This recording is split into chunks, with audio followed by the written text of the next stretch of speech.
17 বছর আমরা লালমনিরহাটে আন্দোলন সংগ্রাম কিভাবে করেছি, কোন দলকে কি আমরা সাথে পেয়েছিলাম? কোন দেখেছি আমরা কাউকে? তারা এখন অনেক বড় বড় সবক দিচ্ছে।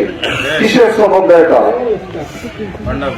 আর এমন কিছু কথা বলে যেগুলো আমাদের ধর্মের সঙ্গে সবচেয়ে সাংঘর্ষিক, কুফরি। এখন তারা আসছে জান্নাতের টিকিট নিয়ে আসা। জান্নাতের মালিক কে? আল্লাহ যদি ইচ্ছা করে সমস্ত পৃথিবীর মানুষকে জান্নাতে দিতে পারে, বিনা বিচারে দিতে পারবে। সেটার সঙ্গে যারা তুলনা করে তারা কি আল্লাহর ক্ষমতার পাশাপাশি এগুলো বলে। আরো অনেক কথা বলছে, সেগুলো আমি বলতে চাই না। আমরা কিন্তু জান্নাতের টিকিট দিতে পারবো না, এ ক্ষমতা আল্লাহ আমাকে দেয় নাই।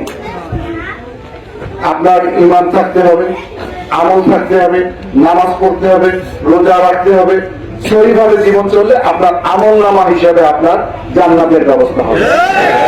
আমরা কি দিতে পারবো? আমরা যে খাদিজার মতো অসহায় মানুষকে বাড়ি বানায় দিতে পারবো, ওই যে আমার হেডমাস্টার রাস্তা পাকার কথা বলে এগুলো আমরা করে দিতে পারবো। আমি আপনাদেরকে ভণ্ডামি করতে পারবো না যে আমার মার্কায় ভোট দেন, আপনাকে আমি জান্নাতে নিয়ে যাবো।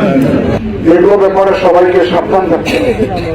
আরো অনেক কথা বলছে তারা, সেগুলো বললে আমারই খারাপ লাগে যে কিভাবে একজন এই ধরনের ব্যক্তি, এই যে একজন কি মাওলানা আমি হামজা, কি যে তার ওয়াজ শোনে রে ভাই, কি যে বলে সে আওয়ামী লীগের সময় বললো যে কে বলছে আমি আওয়ামী লীগ করি না, আমার গোষ্ঠী 14 গোষ্ঠী আওয়ামী লীগ বলে নাই।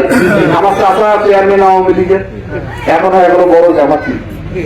সে বলে যে শেখ হাসিনার পক্ষে যদি কেউ না থাকে সে জাহান্নামী হবে। এটা কি বলে ভাই? এখন আবার উল্টা কথা বলতেছে যে দাঁড়িপাল্লা যদি একটা ভোট দেন গোটা বাংলাদেশে 18 কোটি মানুষ নাকি বেহেশতে যাবে। কি বলে এরা? কত বড় ভণ্ড এরা! এরা 71 সালে স্বাধীনতার বিপক্ষে ছিল, মা বোনের ইজ্জত লুট করছে, আমাদেরকে খুন করছে।